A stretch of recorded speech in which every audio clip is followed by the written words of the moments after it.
الحمد لله نحمده ونستعينه ونستغفره ونعوذ بالله من شرور أنفسنا ومن سيئات أعمالنا من يهده الله فلا مضل له ومن يضلل فلا هادي له وأشهد أن لا إله إلا الله وحده لا شريك له وأشهد أن سيدنا محمدا عبده ورسوله وصفيه وخليله وحبيبه اللهم صل وسلم وبارك على عبدك ورسولك وعلى آله وأصحابه وأتباعه ومن دعا بدعوته إلى يوم الدين সম্মানিত এই মসজিদের ইমাম এবং খতিব, উপস্থিত ওলামায়ে কেরাম, এই সুন্দর মসজিদের পরিচালনা কমিটির সম্মানিত চেয়ারম্যান, সেক্রেটারি এবং অন্যান্য কর্মকর্তাবৃন্দ, এই মসজিদের দিনী খেদমতের আমির সাহেব এবং প্রাণপ্রিয় আমার প্রিয় দেশের বাসিন্দা কোরিয়ার প্রবাসী সর্বস্তরের ভাইরা, আমি আল্লাহ তাআলার শুকর আদায় করছি। আলহামদুলিল্লাহ, এতগুলো সুন্দর চেহারা দেখার সুযোগ আল্লাহ আমাকে করে দিয়েছেন। আলহামদুলিল্লাহ, একটি বিশেষ মহব্বতে আপনারা সবাই এখানে এসেছেন, একটি বিশেষ আকর্ষণে আমরা এসেছি। সেই আকর্ষণটা হচ্ছে একমাত্র আল্লাহ রাব্বুল আলামিনের দিন, ইন্না দীনা ইনদাল্লাহিল ইসলাম, যে দিনটি আল্লাহ রাব্বুল আলামিন জাতির জন্য যুগ যুগে সমস্ত আম্বিয়া কেরামকে উপহার দিয়েছেন। তাদের মাধ্যমে মানব জাতিকে আল্লাহ তাআলা হিদায়াতের সন্ধান দিয়েছেন। যে মূল মাকসুদ নিয়ে রব্বুল আলামিন আমাদেরকে সৃষ্টি করেছেন, ওমা খালাকতুল জিন্না ওয়াল ইনসা ইল্লা লিয়াবুদুন। এই যে আমাদের সৃষ্টি তিনি করেছেন শুধুমাত্র তার ইবাদত করার জন্য, এই নিয়ামতটাকে পাওয়ার জন্য, যে দিন ইসলাম ছাড়া কোনো উপায় নেই। আর যারা এই নিয়ামতকে মিস করেছে, হারিয়ে ফেলেছে, কোনোদিন পাবে না, এবং তাদের সংখ্যা আমাদের পাশে প্রতিনিয়ত আমরা দেখতে পাচ্ছি। আজকে সকালে দুপুরে আসার পথে আমরা একটু এখানকার ন্যাশনাল মিউজিয়াম দেখছিলাম। আমরা কয়েক ভাই দেখছিলাম যে একটি ছোট্ট মেয়ে কোরিয়ান, সে ফুটফুট করে ফুটফুটে একটি মেয়ে দৌড়াদৌড়ি করছে। আমার শুধু মনে আসছিল, আরে কত সুন্দর এই ছোট্ট বাচ্চাটি, কত নিষ্পাপ, কত মাসুম। কুল্লু মাউলুদিন ইউলাদু আলাল ফিতরা, তাকেও আল্লাহ তাআলা ফিতরাতে ইসলামের উপর সৃষ্টি করেছেন। কিন্তু আল্লাহ ভালো জানেন, কয়েকদিন পরেই সে এটা হারিয়ে ফেলে। এই সুন্দর বাচ্চাটি আবিষ্কার করতে সক্ষম হবে না যে কেন আল্লাহ তাআলা তাকে সৃষ্টি করেছেন, কে সৃষ্টি করেছে, তাকে কিভাবে ডাকতে হবে, কিভাবে তাকে সিজদা করতে হবে। কোনোদিন হয়তো তার সৌভাগ্য হবে না, তা না হলে তার ঠিকানা কোথায় হবে? ফি নারি জাহান্নাম খালিদিনা ফিহা। এত সুন্দর মেয়ে ওইদিকে চলে যাবে। আমাকে আপনাকে আল্লাহ রাব্বুল আলামিন এরকম ছোট্ট মাসুম করে পয়দা করেছিলেন, এবং আমাদের কিভাবে আল্লাহ এত হতভাগ্য করেন। আমাদেরকে আল্লাহ তাআলা মেহেরবানি করে এই দ্বীনের পতাকা তলে এনে দিয়েছেন। আল্লাহ তাআলাকে চেনার সুযোগ দান করেছেন, কিভাবে আল্লাহ তাআলাকে ডাকতে হয়, তার সামনে সিজদা কোন তরিকায় করতে হয়, আল্লাহ রাব্বুল আলামিন আমাকে শিখিয়ে দিলেন। আমরা কত সৌভাগ্যের অধিকারী হয়েছি বলেন তো। আর যদি এইটা আপনি মিস করতেন, অমুসলিম পরিবারে আপনার আমার জন্ম হতো, এবং এই দেশের অনেক মিলিয়নিয়ার বিলিয়নিয়ারের মতো আপনি আমি অনেক টাকা পয়সার মালিক হয়ে যেতাম, কোটি কোটি টাকার মালিক হয়ে যেতাম। কিন্তু আল্লাহ রাব্বুল আলামিনের দিনটাকে মিস করে অমুসলিম হয়ে যেতাম, হয় হিন্দু অথবা বৌদ্ধ অথবা খ্রিস্টান বা ইহুদি কিছু হয়ে যেতাম, তাহলে আজকে আপনার আমার কত বড় সর্বহারা আমি আপনি হয়ে যেতাম বলেন তো। এই দুনিয়ার এত সুন্দর বালাখানা, এই দুনিয়ার এত সুন্দর এত বড় নিয়ামতগুলো আমার জন্য কাল হয়ে যেত। আর আপনি আমি যদি মনে করেন যে আপনি খুব কষ্টে আছেন, আপনার বেতন খুবই কম, আপনার তেমন পোষাচ্ছে না, সংসারটা টানাটানি করে চলছে, দেশে গিয়ে বিশাল কিছু করতে পারবো না, তো এই যে আপনার কষ্ট মনে করেন, কম পাওয়া, এই পাওয়াটার যে আফসোস, যে ক্ষতি হলো, অথবা আপনি মনে কিছু কষ্ট থাকলো, এই যে আমি দুনিয়ার অনেক কিছু পেলাম না, এই হারানো আর দিন হারানো, ঈমান হারানো কি এক পর্যায়ে? এই জীবনটা তো চলেই যাবে। যে একটু অনেক টাকার মালিক তারও যেমন যায়, আমাদেরও তেমনই যাচ্ছে, খারাপ লাগছে না। আলহামদুলিল্লাহ আমরা 2-3 বেলা খেতে পাচ্ছি, থাকার মতো একটি জায়গা আমাদের আছে, আল্লাহ তাআলা আমাদেরকে বাল বাচ্চা দিয়েছেন। তো কাজেই আমাদের যদি কিছু কম থাকে, আমার যদি একটা গাড়ি না থাকে, একটা বাড়ি না থাকে, কোন রকমে আছে, তারপরে চমৎকার ভাবেই দিন যাচ্ছে। এমনকি যে তার চেয়ে কষ্টে আছে তারও দিন যাচ্ছে, কিন্তু একদিন অতি অল্প দিনই শেষ হয়ে যাবে। 50, 60, 70, 80, এর বেশি কি আশা করা যায়? আর এর বেশি যদি কেউ বাঁচে, ওই বাঁচার মধ্যে কোনো মজা আছে? কোনো শান্তি নাই। তার অবস্থা হচ্ছে অনেক সময় বাচ্চার মতো, অবুঝ বাচ্চার মতো হয়ে যায়। এর চেয়ে বেশি লম্বা হায়াত পেলে কাজে লাগে না, বেকার বোঝা হয়ে যাবে। বরঞ্চ কোন সময় একটু লম্বা হায়াত পেয়ে অসুস্থ হয়ে পড়ে আছে, তার কারণে বাকি ফ্যামিলি মেম্বারদের আরো কষ্ট হচ্ছে, তার নিজেরও কোনো দুনিয়ার মজা থাকলো না। কাজে এতে এত কম মজার জগতে আমরা আছি। আর বিশাল আনন্দ, মজা, সুখ, শান্তির নিয়ামত আল্লাহ তাআলা থরে থরে সাজিয়ে রেখেছেন। কিভাবে সেখানে যেতে হবে তার রাস্তা বাতিয়ে দিয়েছেন। আমি প্রায় জায়গাতে শুরুতে মুআবিয়া রাদিয়াল্লাহু আনহু হাদিসটি বলে থাকি। তিনি কি বলেছেন? সেদিন আনসার মসজিদে বলেছিলাম যে কয়েকজন সাহাবী এক জায়গায় বসা ছিলেন, মুআবিয়া রাদিয়াল্লাহু আনহু তিনি সহ। নবী করিম সাল্লাল্লাহু আলাইহি ওয়াসাল্লাম ওনাদের সামনে গিয়ে বললেন, বলো তো আমাকে কি বিষয় নিয়ে এতক্ষণ কথা বলছিলে? ওনারা কয়েকজন বসে কিছু কথাবার্তা বলছিলেন। ওনারা বললেন, ইয়া রাসূলুল্লাহ, জালাসনা নাযকুরুল্লাহ আলা মা মান্না বিহি আলাইনা মিনাল ঈমান। আমরা বসে আলাপ করছিলাম, কয়েকজন ভাই বসে, যে আল্লাহ তাআলা আমাদের প্রতি কত ইহসান করলেন, কত মেহেরবানি করলেন। এই যে আরব দেশে কি ধরনের পাপাচার, কি ধরনের কুফর এবং শিরক চর্চা, 360টি মূর্তিতে স্বয়ং কাবা ঘরের ভিতরেই আছে, আল্লাহকে বাদ দিয়ে মূর্তিগুলোর সামনে মাথা নত করছে। এই পরিবেশে আমরাও ছিলাম। সেখান থেকে আমাদেরকে উদ্ধার করার জন্য আল্লাহ তাআলা আপনাকে পাঠিয়ে দিলেন, আল্লাহকে চেনার রাস্তা শিখিয়ে দিলেন।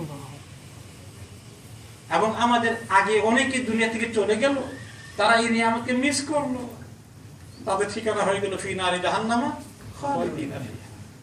আর আমরা এত সৌভাগ্যের অধিকারী যে আল্লাহ তাআলা আমাদেরকে সেটা ধরিয়ে দিলেন, আমাদের হাতে তুলে দিলেন। এই কথাগুলো আলোচনা করে আল্লাহ তাআলার প্রতি শুকর আদায় করছি। তিনি বললেন,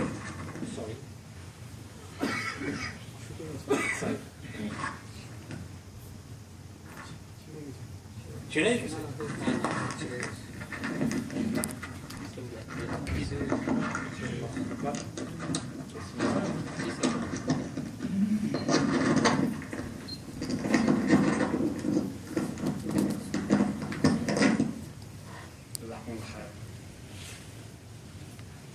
তিনি বললেন তখন, আল্লাহি মা আজলাসাকুম ইল্লা যালিক, আল্লাহর কসম করে বলল, তো এই বিষয় নিয়ে কি তোমরা এখানে বসেছিলে? এটাই আলোচনার বিষয় ছিল নাকি অন্য কিছু ছিল? সাহাবায়ে কেরাম বলেন, আল্লাহি মা আজলাসানা ইল্লা যালিক, আল্লাহর কসম এই বিষয়টাই আমাদেরকে এখানে এতক্ষণ বসিয়ে রেখেছে, অন্য কোনো সাবজেক্ট আমরা আলোচনা করিনি ইয়া রাসূলুল্লাহ। তখন তিনি বলেন, আমি যে তোমাদেরকে কসম করতে বলেছি এই নয় যে আমি তোমাদেরকে বিশ্বাস করছি না, কারণ সাহাবায়ে কেরাম ওনার সঙ্গে মিথ্যা কথা বলবেন এটা তো কল্পনা করা যায়। কিন্তু তিনি বললেন যে এমন একটি বিষয় এই মুহূর্তে আমার কাছে স্বয়ং জিবরাইল আলাইহিস সালাতু ওয়াস সালাম এসে খবর দিলেন, তোমাদের বিষয়টা নিয়ে আল্লাহ তাআলা এই মুহূর্তে আরশে আজিমে ফেরেশতাদেরকে ডেকে গর্ব করছেন।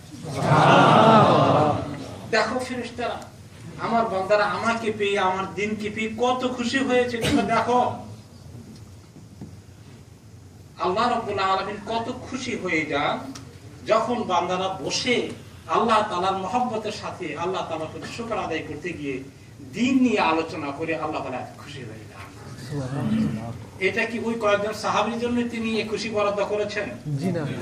কিয়ামত পর্যন্ত যারা ইখলাসের সাথে একমাত্র আল্লাহ রাব্বুল আলামিনকে খুশি করার জন্য, তার প্রতি স্বীকৃতি দেওয়ার জন্য, শুকর আদায় করার জন্য, কৃতজ্ঞতা প্রকাশ করার জন্য এরকম করবে, তাদেরকে নিয়ে আল্লাহ রাব্বুল আলামিন ফেরেশতাদেরকে ডেকে গর্ব করেন, আল্লাহ আপনি আমাদেরকে তাদের অন্তর্ভুক্ত করুন। এবং তাদের প্রতি আল্লাহ তাআলা এত খুশি হয়ে যান। আরেকটি হাদিসে কি এসেছে, নাযালাত আলাইহিমুর রাহমা, তাদের প্রতি রহমত, নাযালাত আলাইহিমুস সাকিনা, গাশিয়াতুমুর রাহমা, হাফাতুমুল মালায়েকা, তাদের প্রতি আল্লাহ তাআলা পক্ষ থেকে সাকিনা নাজিল হয়, শান্তি। দুনিয়ার কত অশান্তি আছে মানুষের, চিন্তা থাকে। এই মুহূর্তে একা ঘরে বসে থাকলে দেখতেন কত চিন্তা ভাবনা আসতো, দেশের খোঁজ খবর কি, ছেলে মেয়েগুলো কেমন আছে, যেতে পারছে না, অনেকদিন হয়ে গেছে, এটাও তো একটা চিন্তা, ঠিক কিনা? আপনি এখানে দিনে মাহফিলে চলে আসেন, এই চিন্তা সুযোগ থাকবে না, আপনার দিনের মধ্যে ইতমিনান চলে আসবে। আল্লাহ তাআলার কথা, আল্লাহকে দোয়া করা, ডাকা, কথা আলোচনা করা, কোরআন হাদিসের কথা শোনা, সবকিছু আলা বিযিকরিল্লাহি তাতমাইন্নুল কুলুব, অন্তরের মধ্যে প্রশান্তি চলে আসে, সাকিনা চলে আসে। ওয়া গাশিয়াতুমুর রাহমা, তাদের প্রতি রহমতের বর্ষণ হয়ে যায়, ঢেকে ফেলে রহমত তাদেরকে। ওয়া হাফাতহুমুল মালায়েকা, আর ফেরেশতারা চতুর্দিক থেকে তাদেরকে বেষ্টন করে রাখে। সুবহানাল্লাহ। আল্লাহ তাআলার কিছু ফেরেশতা আছে সাইয়ারুন, তারা জমিনে ঘুরে বেড়ায়, কোথায় দিনের কথা আলোচনা হয়, কোথায়, এই প্রত্যেক জমিনের বিভিন্ন টুকরায় টুকরায় তারা ঘুরে বেড়ান দলে দলে। আর যখন এইরকম কিছু লোককে পান, তারা দিনের কথা আলোচনা করছেন, শুনছেন, তখন তারা অন্যদেরকে ডাকেন, হালুম্মা ইলা হাজাতিকুম, তোমাদের যেটা খুঁজো সেটা পাওয়া গেছে, এদিকে আসো। তারা সবাই চলে আসেন এবং বেষ্টন করেন। দেখা যায় ফেরেশতাদেরকে এখন দেখি না, কিন্তু নবী করিম সাল্লাল্লাহু আলাইহি ওয়াসাল্লাম মাসদুক, তিনি সত্য কথা বলেছেন কিনা আমরা ইয়াকিন করি, ঈমান আমরা রাখি, বিশ্বাস করি। যদি যে লোকগুলোকে ফেরেশতারা ঘিরে রাখে, এইগুলো কি সৌভাগ্যবান নয়? আলহামদুলিল্লাহ। আজকে আমাকে আল্লাহ তাআলা 7 সাগর 13 নদীর অপর পার থেকে নিয়ে এসেছেন, আপনাদেরকে এখানে তাও অনেক দূর থেকে আল্লাহ নিয়ে এসেছেন, 2 বছর আগে কিংবা 4 বছর আগে। আল্লাহ রাব্বুল আলামিনের এই কুদরত, আল্লাহ তাআলা রিজকের ফয়সালা কার কোথায় কিভাবে আছে কেউ তো জানে না। সুবহানাল্লাহ। কিভাবে এতগুলো লোক মাশাআল্লাহ আমাদের দেশ থেকে আমরা এখানে চলে আসলাম, আবার এখানে আমরা একত্রিত পরিচিত এবং আমরা এখানে সুন্দরভাবে জমায়েত হয়েছি একটি আল্লাহ তাআলার ঘরে। এই যে আল্লাহ তাআলা এই ঘরে এসে একত্রিত হয়েছে, আমাদের সবার একটাই মাত্র উদ্দেশ্য, সেটা হচ্ছে আল্লাহ রাব্বুল আলামিনের সন্তুষ্টি অর্জন। এবং এই জীবনটাকে যে আল্লাহ তাআলা সুযোগ দিয়েছেন জান্নাতে যাওয়ার জন্য আমাদেরকে তৈরি হতে, এই সুযোগটাকে কাজে লাগান। আর কি কোনোদিন আরেকটি সুযোগ আসবে? এই সুযোগ হারিয়ে গেলে কোনোদিন একমাত্র একবারই। এমনকি শহীদরা আল্লাহর কাছে দরখাস্ত করবে, শহীদদেরকে যখন আল্লাহ তাআলা জান্নাতে সবুজ পাখির ভিতরে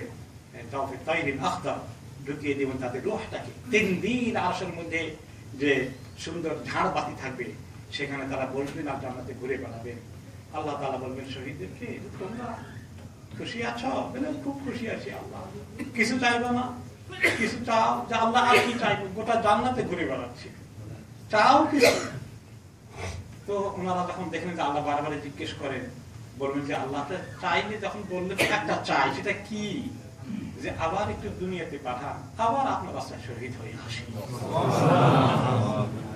তো আল্লাহ তাআলা বলেন, বান্দারা এটা তো আর হবে না, আমি ফয়সালা করেছি দুনিয়াতে একবারই পাঠাবো। তো শহীদরা তামান্না করেছেন, তারপরে আসতে পারেননি, আমরা তামান্না করে আসার কোনো সুযোগ হবে? আল্লাহ তাআলা এই যে জিন্দেগি দিয়েছেন, অনেকের আমাদের 20 বছর 30 বছর 40 50 কম বেশি হয়ে গেছে, তখন আল্লাহ তাআলা আসবেন যাওয়ার জন্য। এভরিডে তৈরি হয়ে থাকা দরকার। আজকে রাত্রে যদি চলে যেতে হয়, তাহলে আমাকে দেখতে হবে শোয়ার সময় যে আল্লাহ তোমার কাছে যাওয়ার জন্য আমি কি নিয়ে যাচ্ছি। আল্লাহ তাআলার কাছে দরখাস্ত করে ঘুমানো, এই যে মানুষকে রেডি থাকা, এই বিষয়ে একটি হাদিস আমরা আজকে শুনবো। হযরত জিবরাইল আলাইহিস সালাতু ওয়াস সালাম এই খবরটি নিয়ে আসলেন রাসূলুল্লাহ সাল্লাল্লাহু আলাইহি ওয়াসাল্লামের কাছে, জিন্দেগীর অল্প দিনের খোঁজ নিয়ে, খবর নিয়ে।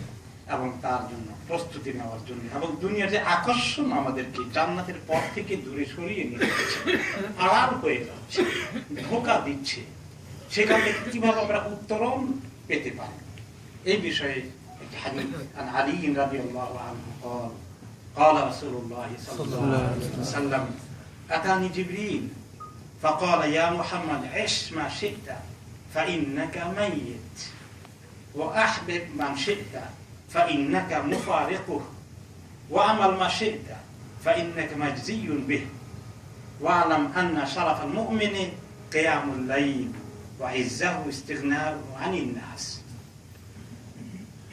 حديثي الطبراني ইমাম الطبراني ওনার আওসাতে উল্লেখ করেছেন। এই হাদিসটি হচ্ছে হাসান সনদের দিক থেকে। এখানে আলী রাদিয়াল্লাহু তাআলা বর্ণনা করেন যে রাসূলুল্লাহ সাল্লাল্লাহু আলাইহি ওয়াসাল্লাম বললেন আতানি জিবরিল, জিবরিল আলাইহিস সালাম আমার কাছে আসলেন, এসে বললেন ফাকালা ইয়া মুহাম্মদ, হে মুহাম্মদ ইশ মা শি'তা ফাইন্নাকা মাইয়িত, আপনি বাঁচুন যতদিন বাঁচতে চান, তবে আপনাকে মরতে হবে। ও আহবিব মান শি'তা ফাইন্নাকা মুফারিক, আর যাকে চান, যা চান, ভালোবাসেন, খুব মায়া করেন, মহব্বত করেন, কিন্তু তাকে ছেড়ে একদিন চলে যেতে হবে। 2 নম্বর বাক্য। 3 নম্বর ওয়া মাল মা শি'তা ফাইন্নাকা মাজজিয়ুন বি, আর আমল করতে থাকেন, যা করতে চান আমল করেন, আমল অনুযায়ী আপনাকে জাযা পুরস্কার দেওয়া হবে। তারপরের বাক্যটা ওয়ালাম আন্না শারাফাল মুমিনি কিয়ামুল লাইল, আর মনে রাখবেন প্রকৃত মুমিনের শান নিরূপিত হয়, তার মাকাম ঠিক করা হয় তার কিয়ামুল লাইল তাহাজ্জুদের পরিমাণের ভিত্তিতে।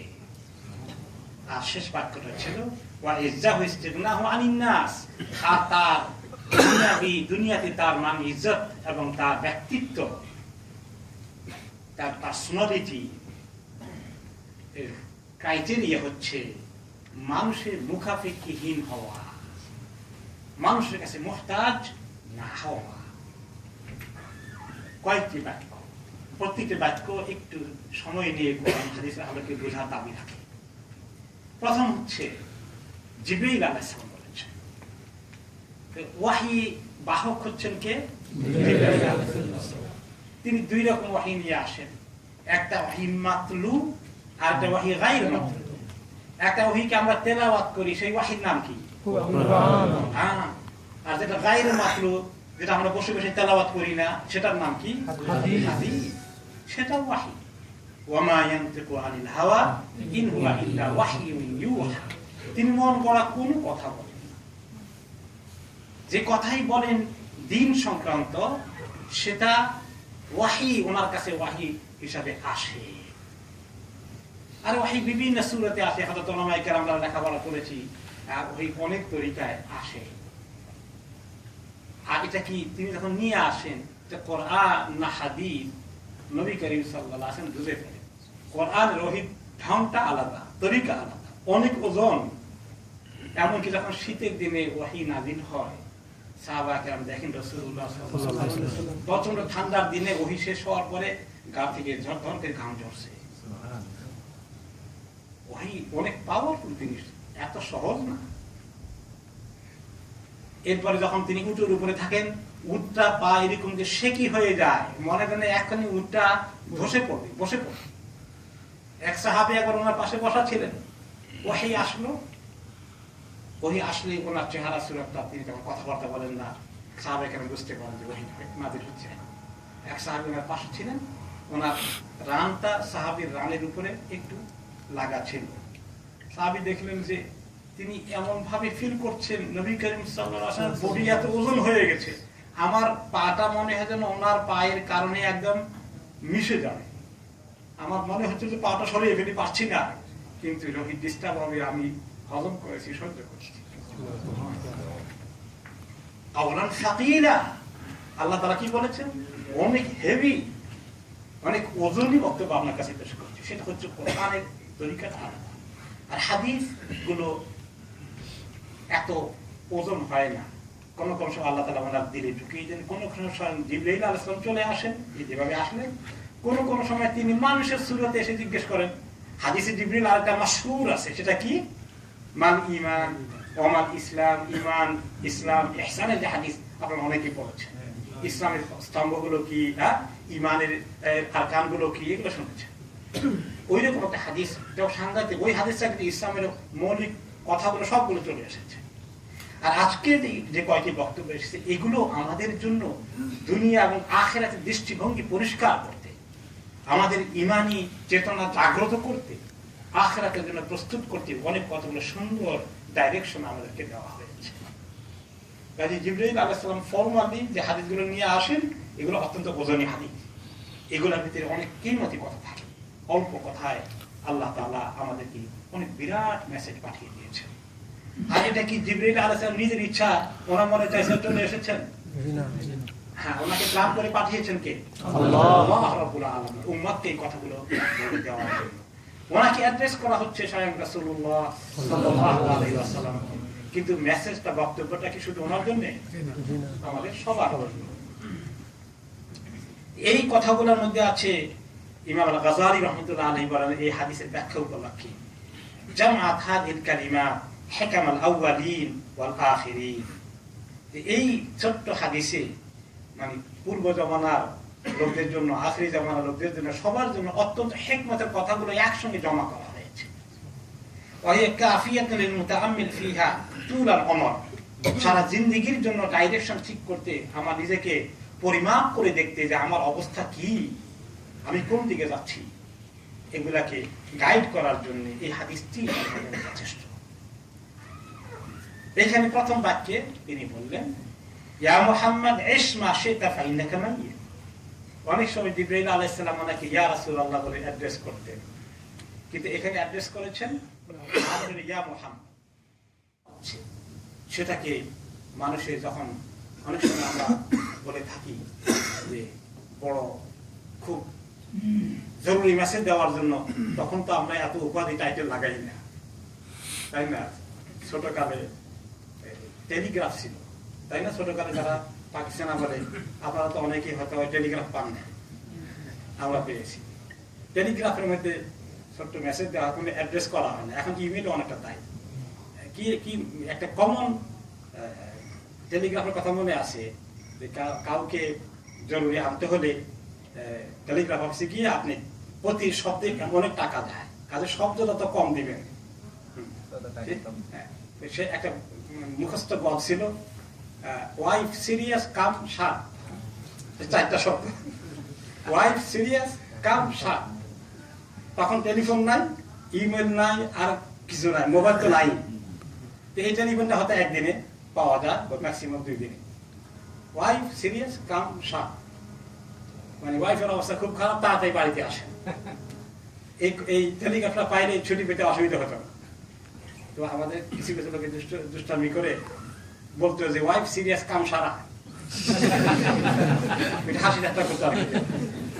দেখেন এখানে আর কোনো অ্যাড্রেস নাই, কারণ সিরিয়াস বক্তব্য, দৃষ্টি আকর্ষণ করা, লম্বা কথা বলা সময় নেই, জরুরি কথা। এখানে তাই হয়েছে, অনেক গুরুত্বপূর্ণ মেসেজ নিয়ে এসেছে। কাজের এখানে টাইটেল দিয়ে কথা বলার, ভূমিকা দেওয়ার কোনো সুযোগ নেই, সরাসরি বক্তব্যে চলে গিয়েছে।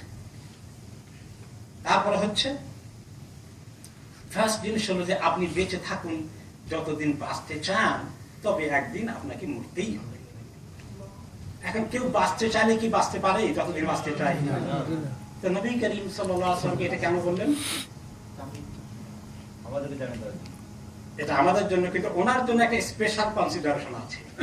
নবীদেরকে ফেরেশতারা এসে আল্লাহর পক্ষ থেকে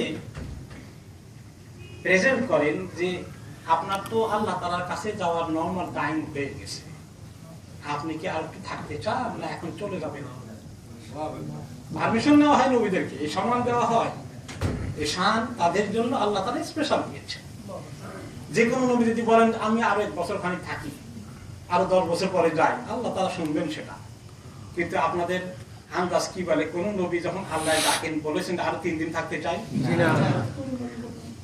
প্রত্যেক নবী আল্লাহর কাছে যাওয়ার জন্য অধীর আগ্রহ অপেক্ষা করেন।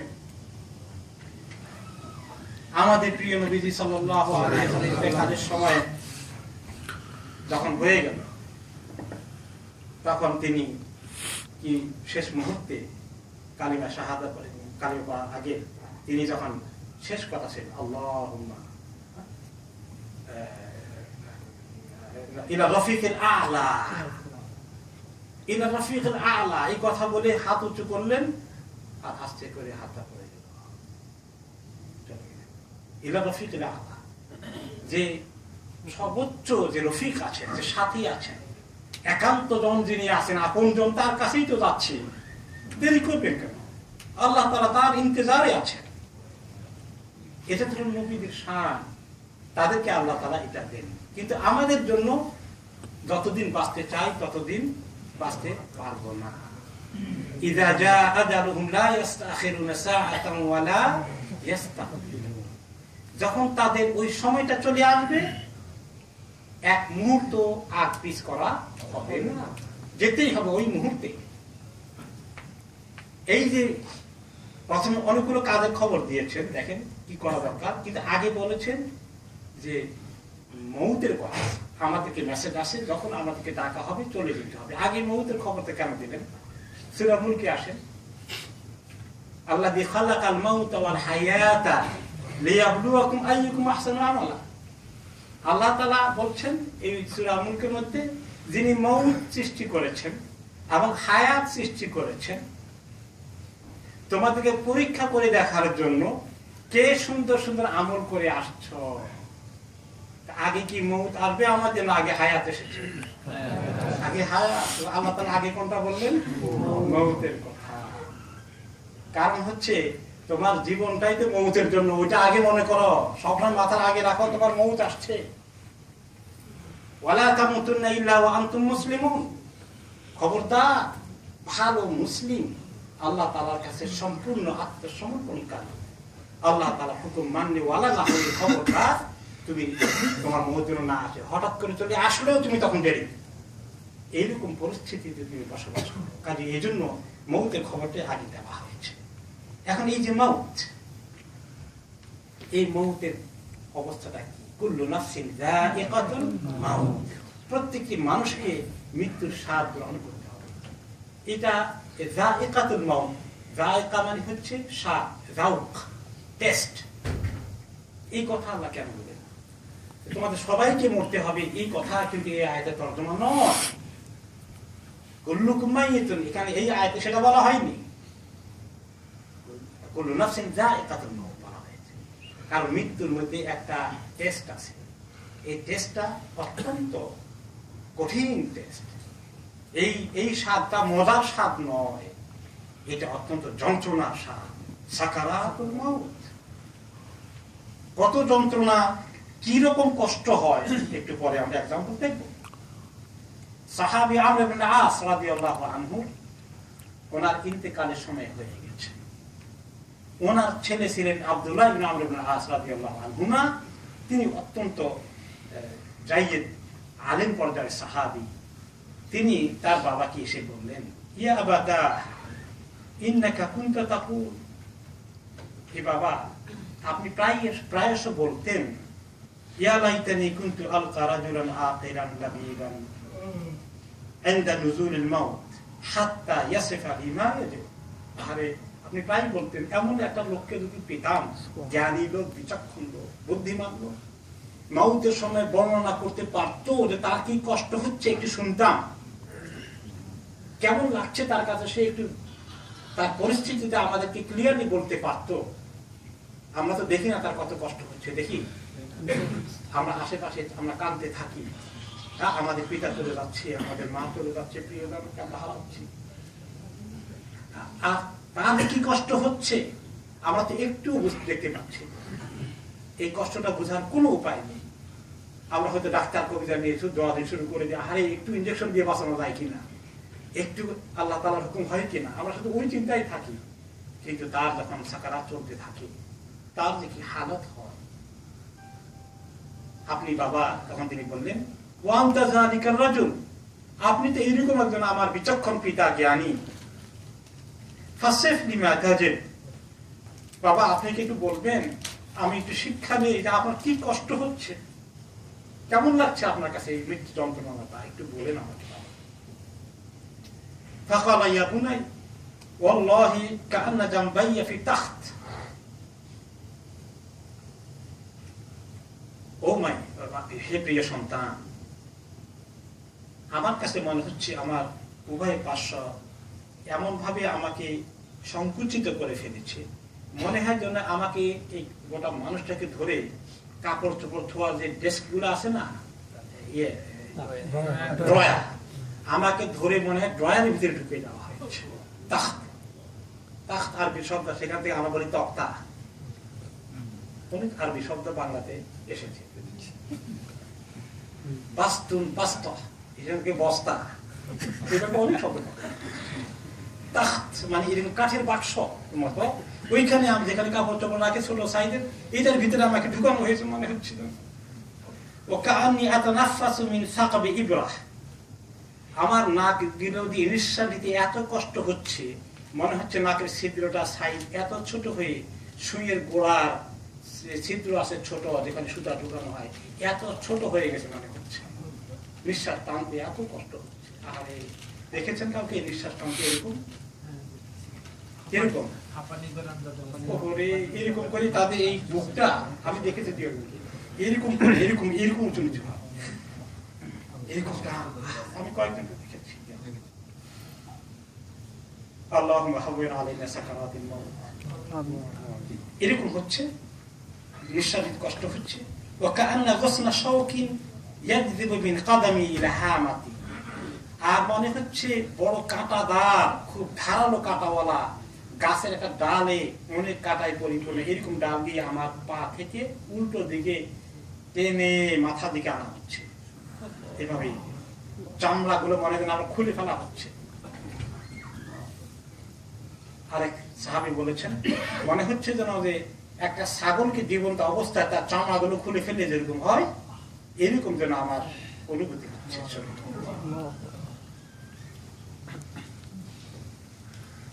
এটা তো হলো এই সাহাবীর কথা। কিন্তু স্বয়ং রাসূলুল্লাহ সাল্লাল্লাহু আলাইহি ওয়াসাল্লাম ইন্তেকালের সময় ওনার কি কষ্ট হয়েছে। মা আয়েশা রাদিয়াল্লাহু আনহা বলেন, লা আক্রাহু শিদ্দাতাল মাউত লিআহাদিন বাদান নবী সাল্লাল্লাহু আলাইহি ওয়াসাল্লাম, আমি কি শুনি যে অমুকের একটা মৃত্যু যন্ত্রণা কষ্ট হয়েছে, এটা আমার কাছে কোনো বড় বিষয় নয়, কারণ স্বয়ং রাসূলুল্লাহ সাল্লাল্লাহু আলাইহি ওয়াসাল্লাম কষ্ট আমি দেখেছি, তারপরে আর কার কষ্ট হবে না এই কথা কোনো বিশ্বাস করার মতো। কিভাবে কষ্ট হয়েছে, তিনি তার সামনে একটি ঠান্ডা পানির পাত্র রাখতে বলেছেন, আর যতক্ষণ হুঁশ ছিল ফায়ামসাহু বিহিমা ওয়াজহাহু, হাত ওখানে ডুবিয়ে এই ঠান্ডা পানি ডুবিয়ে হাতটা চেহারার মধ্যে কপালের মধ্যে এরকম করতেন বারে বারে ঠান্ডা পাওয়ার জন্য, বলতেন লা ইলাহা ইল্লাল্লাহ ইন্না লিল মাউতি সাকারাত। আর ওনার যদি এই কষ্ট হয়ে যায় তাহলে বাকিদের কি অবস্থা। এই জন্য আল্লাহ রাব্বুল আলামিন কতবার কত আয়াতে আমাদেরকে দৃষ্টি আকর্ষণ করেছে। কোরআন শরীফ আমরা তেলাওয়াত করি, কিন্তু একটু বোঝার চেষ্টা করি যে আল্লাহ কি বলেছে। যেমন সূরা আল হাশরে আল্লাহ তাআলা বলেছেন, আউযু বিল্লাহি মিনাশ শাইতানির রাজীম, ইয়া আইয়ুহাল্লাযীনা আমানু তাকুল্লাহ ওয়াল তানজুর নাফসুম মা কদ্দামাত লিগাদিন ওয়াত্তাকুল্লাহ ইন্নাল্লাহা খাবীরুম বিমা তা'মালুন। হে ঈমানদার লোকেরা, আল্লাহকে ভয় করো এবং প্রত্যেকটি নফস দেখুক যে আগামীকালকে আল্লাহর কাছে গেলে কি নিয়ে যাচ্ছে, সে কি তৈরি করে রেখেছে, তার কোন আমল রেডি করে রেখেছে। ওয়াত্তাকুল্লাহ, কাজেই তোমরা আল্লাহকে ভয় করো। ইন্নাল্লাহা খাবীরুম বিমা তা'মালুন, আল্লাহ তাআলা সব কিছু খবর রাখেন, যা কিছু তোমরা করো। ওয়ালা তাকুনু কাল্লাযীনা নাসুল্লাহা ফাআনসাহুম আনফুসাহুম, ওদের মতো হয়েও না যারা আল্লাহকে ভুলে গেছে। এই জাতির লোকেরা আল্লাহকে মনে রাখছে, ভুলে আছে। তা আমরাও গাফিল হয়ে যাবো তাদের মতো। তারাও কাজ করে, চাকরি করে, পয়সা জোগাড় করে, আমরাও তাই করবো। আল্লাহকে ভুলে না যাওয়ার জন্য আল্লাহ তাআলা কি করেছেন, দৈনিক কয়বার বলছেন খাড়া হও আমার সামনে? 5 বার। আমরা এই 5 বার কি খাড়া হই ডেইলি রেগুলারলি? ইনশাআল্লাহ। কেউ যদি খাড়া না হই ডেইলি 5 বার, তাহলে তো ওদের মতো হয়ে গেল। আল্লাহ তাআলা বলেছেন ওদের মতো হইও না। কোন মুসলমান যদি এইভাবে নামাজকে তরক করে ফেলে, তার ইমানের কোনো আর প্রমাণ সে দেখাইতে পারে না আল্লাহর কাছে। ইমানের দেখানোর কোনো প্রমাণ নাই তার কাছে, দাবি করার কিচ্ছু। আল্লাহকে সাক্ষী রেখে এই সিদ্ধান্ত গ্রহণ করি যে কোনো অবস্থাতেই নামাজ যেন কাজা না হয়ে যায়। এই 5 বার স্মরণ করাই দেওয়ার জন্যই আল্লাহ তাআলা বলেছেন, তো দুনিয়ার গাফলতি, কর্মব্যস্ততা এ স্বাভাবিক, এটা মানুষকে ডাকবেই, পিছনের দিকে ব্যস্ত রাখবেই, ছুঁড়ে ফেলে দিতে হবে। নবী করিম সাল্লাল্লাহু আলাইহি ওয়াসাল্লাম ওনাকে জিজ্ঞেস করা হয়েছে, মা আয়েশাকে, যে তিনি ঘরে কি করেন, যখন অবসর সময় ঘরে আসেন কিভাবে সময় কাটান। তিনি বলেন, তোমাদের অন্য 10 জনের মতোই তিনিও মানুষ, ঘরে এসে খালি নবীগিরি করেন না, সাধারণ মানুষ যেভাবে ঘরে থাকে তিনি সেভাবে ঘরে থাকেন।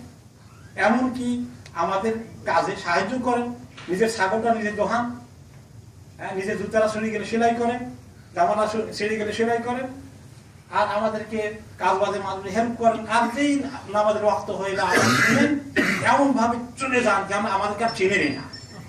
নামাজের আলা সালাহ জলদি করে দাও, এই হচ্ছে মুমিন, এই হচ্ছে মুসলিম। তারপরে এই জন্য ভুলে না থাকার জন্য আল্লাহ এই ব্যবস্থা করেছেন। আর যারা এইভাবে ভুলে যায়, কাল্লাযিনা নাসুল্লাহ ফাআনসাহুম আনফুসাহুম, যারা ভুলে যায় আল্লাহকে, আল্লাহ তাআলা তাদেরকে নিজেদেরকে ভুলিয়ে দিয়েছেন।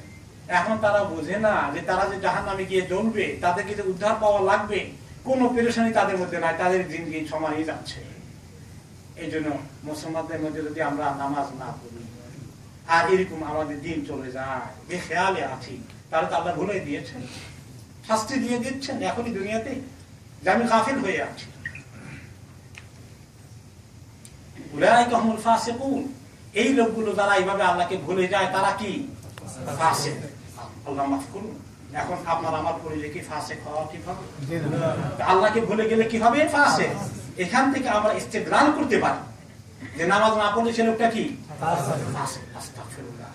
আমরা অবশ্যই একজনকে বলবো না যে নামাজ পড়েন না আপনি তো ফাসিক, এটা আমরা বলবো না অবশ্যই। কিন্তু আমার নিজের জন্য শিক্ষাকে আমি না পড়লে কি হয়ে গেলাম, এটা বুঝতে হবে। খবরদার আপনার আমার পরিচয় যেন ফাসিক না হয়ে যায়, আমরা যেন মুমিন থাকতে পারি, নামাজটাকে পড়তেই হবে। আর এই যে সব বরাবর হয়ে গেল, তারাও দুনিয়া চায়, আমরাও দুনিয়া চাই, তাদের মতোই দুনিয়া পাচ্ছি। আমাদের কোনো হালাল হারামের পার্থক্য নাই, আমাদের নামাজের কোনো খবর নাই, আমাদের পর্দা পরিষ্কার কোনো খবর নেই। তাদের জীবন যেমন আমাদের জীবন তেমন। এরকম যদি হয়ে যায়, আল্লাহ তাআলা কিছু বান্দাকে যাদেরকে আল্লাহ মহব্বত করে একটু ডিফারেন্ট থাকার তৌফিক দিয়েছেন, তারা ছাড়া পৃথিবীতে আমাদের দেশে বলেন আর যে কোনো দেশেই বলেন, মুসলমানদের মধ্যে প্রচুর এমন আছে না যে তাদের মধ্যে আর নন মুসলিমদের মধ্যে চলাফেরা পার্থক্য বোঝা যায় না। এরকম লোক আছে নাকি মুসলমানদের মধ্যে? কি পরিমাণ আছে? মেজরিটির অবস্থায় তো তাই, মেজরিটির অবস্থায় তাই। তা আল্লাহ কি বলছেন? লা ইয়াস্তাউই আসহাবুন নারি ওয়া আসহাবুল জান্নাহ, আসহাবুল জান্নাতি হুমুল ফাইজুন। কখন বরাবর হতে পারে না যারা জাহান্নামে যাবে আর যারা জান্নাতে যাবে। একরকম হয় কেমন? তোমাদের জীবন ধারা একরকম হবে কেমন? তোমাদের জীবন তাদের জীবনের মধ্যে আকাশ জমিনের পার্থক্য হতে হবে। কারণ যারা জান্নাতে যাবে তারা তো কামিয়াব। যে কামিয়াব হতে চায় তার জিন্দেগির ধরন হবে অন্যরকম। তার ইসলামী জিন্দেগির চাল চলন, তার আল্লাহকে ভুলে না যাওয়া, তার জীবনে পর্দা বসিদা, হালাল হারাম, এই সব কিছু তাকে ডিফারেন্ট করে ফেলে। কাজেই যদি তাদের মধ্যে আমাদের সব কিছু হয়ে যায়, নামটা একটু ডিফারেন্ট, হ্যাঁ, পোশাক যদি একটু সামান্য ডিফারেন্ট শুধু হয়, এটা যথেষ্ট নয়। এই যে মউতের সময় মানুষের কি অবস্থা হবে সে কথা সূরা মুনাফিকুনে 9 থেকে 11 নম্বর আয়াতে আল্লাহ তাআলা বলেছেন, ইয়া আইয়ুহাল্লাযীনা আমানু লা তুলহিকুম আমওয়ালুকুম ওয়ালা আওলাদুকুম আন যিকরিল্লাহ ওয়া মান ইয়াফআল যালিকা ফাউলাইকা হুমুল খাসিরুন। এই ঈমানদার লোকেরা, তোমাদের মাল সম্পদ, টাকা পয়সা এবং তোমাদের সন্তান সন্ততি, পরিবার পরিজন যেন তোমাদেরকে আল্লাহ তাআলাকে ডাকা থেকে ব্যস্ত না করে রাখে। দেখেন, এত ব্যস্ত, আমার ওখানে এক নেইবারের মধ্যে প্রতিবেশীর মধ্যে এক লোক আছে, দেখি খুব দোয়াদরি করে খায়। নামাজে দেখি না, মসজিদ একদম কাছেই আছে, বলে নামাজ পড়তে আসেন না বা ইমাম সাহেব আমি একটু বেশি বিজি থাকি। নামাজ পড়তে আমি লাগবে বিজি থাকি। এই যে ব্যস্ততা, এবং আরেক ব্যবসায়ীকে আমি দেখেছি সুবহানাল্লাহ, সেই ব্যবসায়ী খুব ভালো ব্যবসা করছে, এবং টিনের মধ্যে মেশিনের মধ্যে তাকে দেখেছি তিনি বসেনও না, এত বিজি, শুধু দাঁড়িয়ে থাকেন, তার সমানে বিক্রি হচ্ছে আর তিনি শুধু পয়সা গুনছেন আর গুনছেন। নামাজ রক্তে পার হয়ে যাচ্ছে।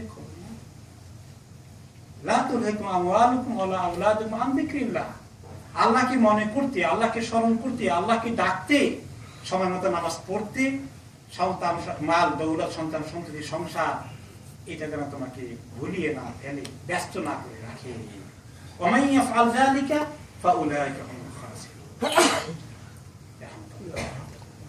যারা এরকম করে এরা সবগুলো কি ক্ষতিগ্রস্ত, খাসিরুন। এখন বলেন কে কে ক্ষতিগ্রস্ত হতে রাজি আছে?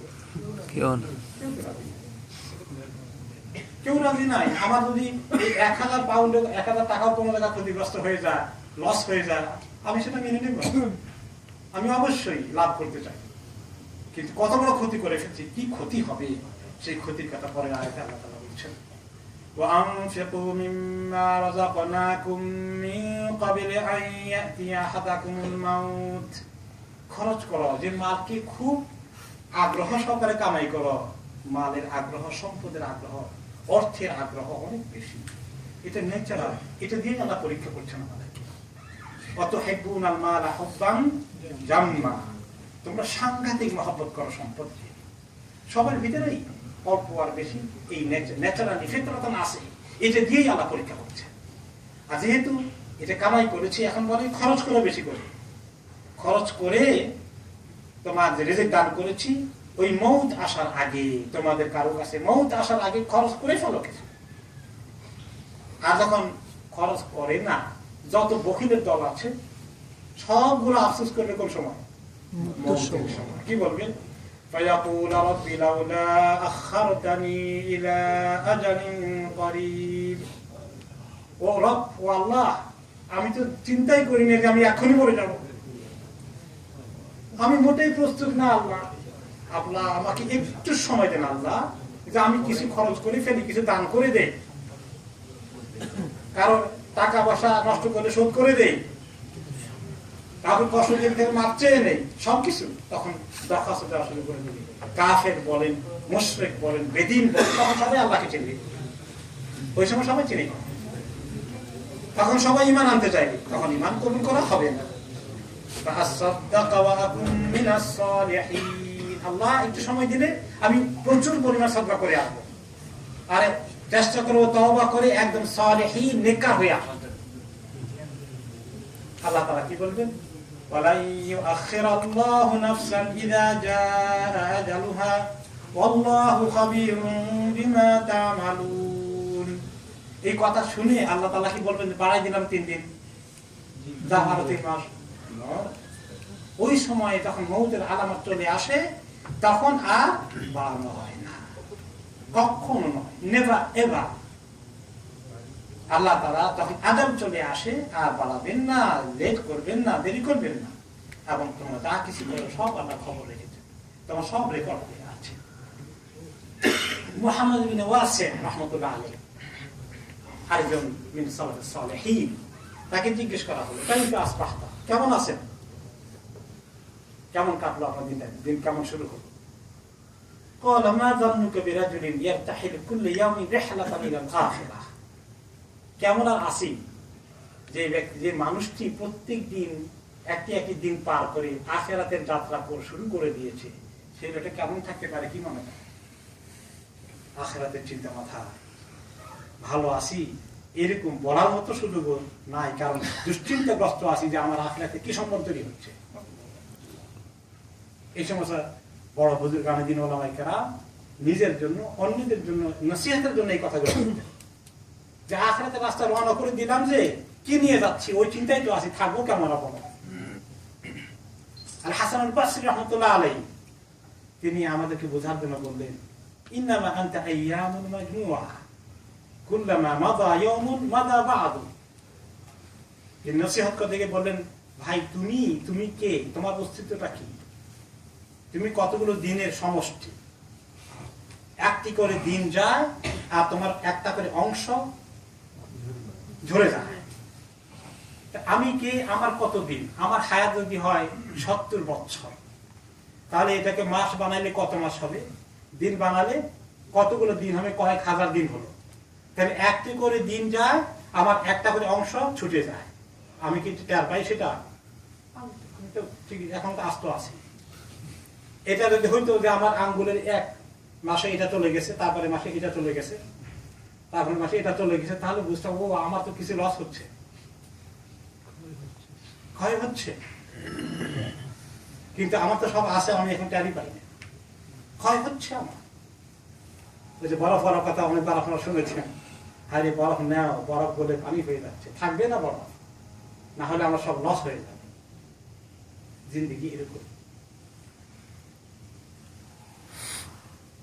দাউদ আত-তাই রাহমাতুল্লাহ আলাইহি তিনি বললেন, ইন্নামাল লাইল ওয়ান নাহার মারাহিল ইয়ানজিলুহা আন-নাসু মারহালাতান মারহালাতান হাত্তা ইয়ানতাহিয়া যালিকা বিহিম ইলা আখির সাফার। রাত এবং দিন হচ্ছে, এটাকে বলা যায় মাইল ফলক। মাইল ফলক, যেমন আপনি ঢাকা থেকে চিটাগাং যাচ্ছেন, কিছুক্ষণ পরে পরে মাইল ফলক দেখা, তাই না? চট্টগ্রাম 300 এত মাইল, তারপরে আরেকটা জায়গায় 200 এত মাইল, এভাবে করে মাইল ফলক পার করছেন। আপনি জানেন আর কত বাকি আছে চিটাগাঙে, আর কত দূর আছে, বুঝতেছেন? আমাদেরকে এইভাবে দিন এবং রাত এক একটি মাইল ফলক পার করে করে চলে যাচ্ছি, কিন্তু আমরা ওইটা দেখি না যে আর কত দূর বাকি আছে। এরপরে এই জন্য রাসূলুল্লাহ সাল্লাল্লাহু আলাইহি ওয়াসাল্লাম কত তরিকা আমাদেরকে নসিহত করেছে যে সময়টা কখনই চলে আসতে পারে, আমাদের খবরটা এনি মোমেন্ট। কে বলছে যে আমি এখান থেকে সহি সালামতে দিলেতে চলে যেতে পারবো, আপনি দেশে যেতে পারবেন? টাইম নেই, লাশটা এখানেই পড়ে থাকবে না, কোনো নিরাপত্তা নাই। মাসখানিক আগে, সপ্তাহ তিনেক আগে আরব দেশ থেকে এক লোক আসে, একটু ধনী কিসিমের লোকই হবেন, চিকিৎসার জন্য তিনি লন্ডনে আসছেন আরব দেশ থেকে। তারপরে আমাদের কাছে খবর আসলো একজনের যে ডেড বডি কোথায় প্রসেস কিভাবে করবে, কারণ যে একজন আরব লোক চিকিৎসার জন্য আসতেছিল, হিথ্রো এয়ারপোর্টে এসেই তার হার্ট অ্যাটাক হয়ে ওখানেই কোন কোন সময় খবর আসে লন্ডনে বেড়াতে আসছে আর সেখানে এসে শেষ দেশে আসতে। তা আমাদের গ্যারান্টি কে দিয়েছে? রাসূলুল্লাহ সাল্লাল্লাহু আলাইহি ওয়াসাল্লাম। এই জন্য ইজতানিব খামসান ক্বাবলা খামস, 5টি জিনিসের আগে 5টি জিনিসকে কাজে লাগাও, আফসোস করো না, পরে শেষ হয়ে যাবে, তোমার হাত থেকে চলে যাবে। হায়াতাকা ক্বাবলা মাউতিক, এই জীবনটা কাজে লাগাও মউত আসার আগে। ওই যে ওই সূরা আল মুনাফিকুনের যে আয়াত এসেছে, এরকম আফসোস করার আগে কাজে লাগাও। শাবাবাকা ক্বাবলা হারামি, তোমার যৌবনকে কাজে লাগাও, বুড়ো হয়ে যাওয়ার আগে যৌবনের শক্তি দিয়ে অনেক কাজ করা যায়। ওয়াসিহহাতাকা ক্বাবলা মারাদিক, অসুস্থ হওয়ার আগে সুস্থতাকে কাজে লাগাও। এই সময় বেশি করে আল্লাহর উদ্দেশ্যে আমল করা যথেষ্ট সুযোগ রয়েছে। ওয়াগিনাকা ক্বাবলা ফাকরিক, আর তোমার যখন অবস্থা ভালো থাকে দান খরচ বেশি বেশি করে ফেলো, ফকির হয়ে যাওয়ার আগে, পয়সা শেষ হয়ে যাওয়ার আগে, যখনই পেয়েছো আল্লাহর রাস্তায় বেশি করে কোরবানি করে দাও। ফারাগাকা ক্বাবলা শুগলিক, আর যখন হাতে সময় আছে, অতি ব্যস্ত হয়ে পড়ার আগে ওই সময়টাকে কোরআন তেলাওয়াতের কাজে লাগাও, ওই সময়টাকে দিকের দোয়ার কাজে লাগাও, ওই সময়টাতে তিনি আরো কিছু নেক কাজ করো। কারণ অনেক সময় এত দোয়া যদি করা লাগে, কোরআন শরীফ পড়ার সুযোগ পাওয়া যায় না। আসলে এরকম টাইম লাগে যখন বেকার সময় থাকে। এখন কি করব, অনেকেরই যথেষ্ট বেকার সময় আছে আমাদের, কি করি এখন গিয়ে? আগে তো ছিল টেলিভিশনের সামনে হা করে বসে থাকি, এখন টেলিভিশন অনেক জায়গায় উঠে গেছে। এখন কোনটা এসেছে? ইন্টারনেটের যুগ এসে গেছে। এই একবার ঢুকলে আর বাইরে তো মনে চায়, আর কত জগৎ থেকে কত জগতের কতগুলি গুলি আছে। নেট মানে শয়তানের নেটওয়ার্ক, এত তরিকা সেখানে আছে। তারপরে যদি খুব খারাপটাও না থাকে, আপনি খোঁজ খবর দেখতে থাকলেন, তো খবর 3 ঘন্টা দেখা লাগে নাকি? এই সময় একটু কোরআন তেলাওয়াত করা যেত না, এই সময় একটা হাদিস শরীফ পড়া যেত না, রিয়াজুস সালিহিনটা পড়া যেত না, এই সময় একটু এই যে সকালবেলার দোয়াগুলো, সন্ধ্যাবেলার দোয়াগুলো প্রত্যেক দিন মিস করতেছি। হাইস্টুল মুসলিম দোয়ার কিতাব খুললে দেখবেন কতগুলো দোয়া আছে সকালের জন্য, কতগুলো দোয়া আছে সন্ধ্যার জন্য, শোয়ার আগে কতগুলো দোয়া আছে। এই সবগুলো মিস করলাম। আর এতগুলো দোয়া, এত সুন্দর সুন্দর কথা আমাদের জন্য রাখা আছে, সব মিস করে আমি ইন্টারনেট দেখে তাড়াতাড়ি ঘুমাই গেলাম। সমস্ত সময়কে বেকার নষ্ট করতে, এই শুধু কাজে লাগানো। সালফে সালেহীন আরো বলেছেন, এই যে কাসরাতুল মউত, বেশি করে মউতকে জিকির করা, মনে করা। আকসিরু মিন যিকরি হাদিমিল লাযযাত, রাসূলুল্লাহ সাল্লাল্লাহু আলাইহি ওয়াসাল্লাম। যে জিনিস দুনিয়ার সমস্ত মজাকে নিঃশেষ করে দেয়, এটাকে বেশি করে মনে করে। কোন জিনিস দুনিয়ার সমস্ত মজাকে শেষ করে দেয়? মৃত্যু। আপনি বাড়ির পাশে জমি একটা বিক্রি হচ্ছে, অনেকদিন ধরে এটা বিক্রি যেন হয়, আপনি কিনবেন, খেয়াল করে রেখেছেন কখন বিক্রি করে কিনবেন, কিন্তু লোকটা বিক্রি করে নাই। যখন আপনার সাকারাতের লক্ষণ ফুটে উঠেছে, এখন খবর আছে জমিটা বিক্রি হচ্ছে, বাবা এখন আর কিনতে মনে চাইবে, আর শখ নাই, সব শেষ, দুনিয়ার মজা শেষ হয়ে গেছে। এই তিনি কেন বললেন বেশি করে মউতকে স্মরণ করতে? আরেকজন সাহাবী ইন্তেকাল হয়ে গেছে, আরেকজন ইন্তেকালের খবর এসেছে, তখন সাহাবারা বলে অমুক মারা গিয়েছেন, খুব ভালো মানুষ ছিল, নবী করিম সাল্লাল্লাহু আলাইহি ওয়াসাল্লাম।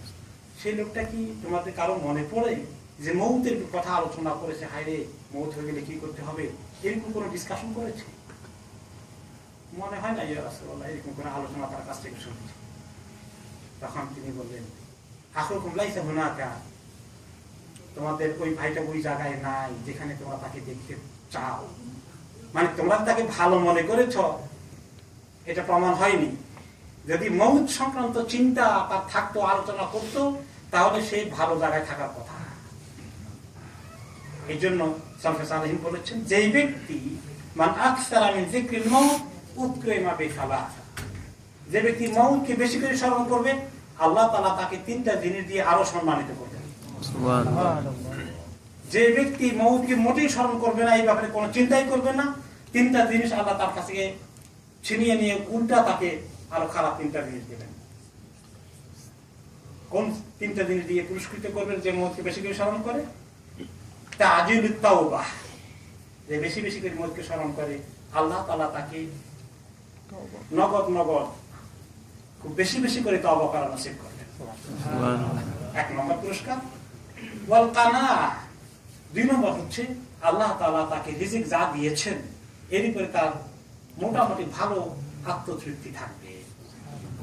তার শুধু আমি পারলাম না, অনেকে আসে করিয়া, আমার সঙ্গে আরো দুইজন আসছিল, তারা কাম বানিয়ে বলছে আমি সব মিস করলাম, এরকম আফসোস করবে না। কোথায় কিভাবে কাকে ধরা যায়, কাকে পাওয়া যায়, কি করা যায়, দেখেন না আমাদের দেশে কি শুরু হয়েছে, কোথায় কার জায়গা কি দখল করবে, ঠিক না? তারা জায়গাকে নিয়ে আসছেন ঢাকা শহরে, কোন শহরে, এখন চিন্তায় আছেন আল্লাহ গিয়ে জায়গাটা পাবো কিনা, নাকি দখল করে ফেলে, এই চিন্তা চিন্তা আছে না? খালি কিভাবে দখল করবে, কিভাবে দখল করবে, এই চিন্তা নিয়ে মানুষ আছে। তাহলে এই চিন্তাটা থাকবে না, কানা অল্পে তুষ্টি, আমার আল্লাহ আমাকে যা দিয়েছেন আলহামদুলিল্লাহ। এর দুই নম্বরে তার এত অভাব অনটন, তার এত চাহিদা, চাই চাই ভাব, এটাকে আল্লাহ কাট করে দিবেন, যা আছে আলহামদুলিল্লাহ। তিন নম্বর হচ্ছে আল্লাহ তাআলা খুশি সন্তুষ্টি অর্জনের জন্য তার নেক কাজ দিনের দিন বাড়তে থাকবে, কারণ সে মন্ত্রের জন্য তৈরি হচ্ছে, এই আছে।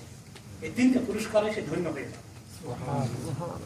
অমান্নাসিয়াল মাউত, আর যদি মউতের কথা বাড়ির কাছে উচ্চারণ করবেন না, ওয়েস্টার্ন ওয়ার্ল্ডে, ইউরোপে, আমেরিকা, তাদের অমুসলিমরা বলে যে যখন অফিসে আদালতে বিভিন্ন জায়গায় তারা ডিসকাশন করে, কেউ যদি বলে যে অমুক মারা গেছে, মউতের কোনো খবর, don't talk about this, don't discuss this, anything else, এটা আলোচনা করবেন না, মউতের কথা তারা শুনতেই চায় না। এখানে তাই না, কোন ডিসকাশনে কোন মৃত্যু খবর আসলে তারা শুনতে রাজি না। এটা যদি মুসলমানদের হয়ে যেত, দুর্ভাগ্য হয়ে যাবে। যে ব্যক্তি মউতকে ভুলে যাবে, আল্লাহ তাআলা তাকে তিনটা আরো শাস্তি বাড়াই দিবেন। এক নম্বর হচ্ছে উল্টা, আগের থেকে উল্টা তাসউইফ তাওবা, সে বলবে যে আমি তওবা করা দরকার, এখন আরো কয়েকটা দিন যাক, আমি হজ করে আসি, তারপরে এমন তওবা করব একেবারে দুনিয়াদারি অনেক ছেড়ে দেবো, এই সমস্ত তার খালি আগাম চিন্তা বহুদিন পরে করবে। লন্ডনে আমার এক পরিচিত লোকের এক বন্ধু আছে, তো ওই আমার পরিচিত লোকটা সে নামাজি, তো তার বন্ধু একজন আছে সে নামাজি না, তো সে তার পিছনে কিন্তু আমাকে কাজ করে। তো সে বলতেছে যে নামাজ কালাম পড়ো ভাই, বন্ধু মানে তার যে কোনো কারণে পরিচিত। সে বলে যে না ভাই আপনাকে কথা দিচ্ছি, আমি যখনই আমার বয়স 40 হয়ে যাবে তখনই আমি নামাজ পড়তে দেখবেন আর দেরি করি।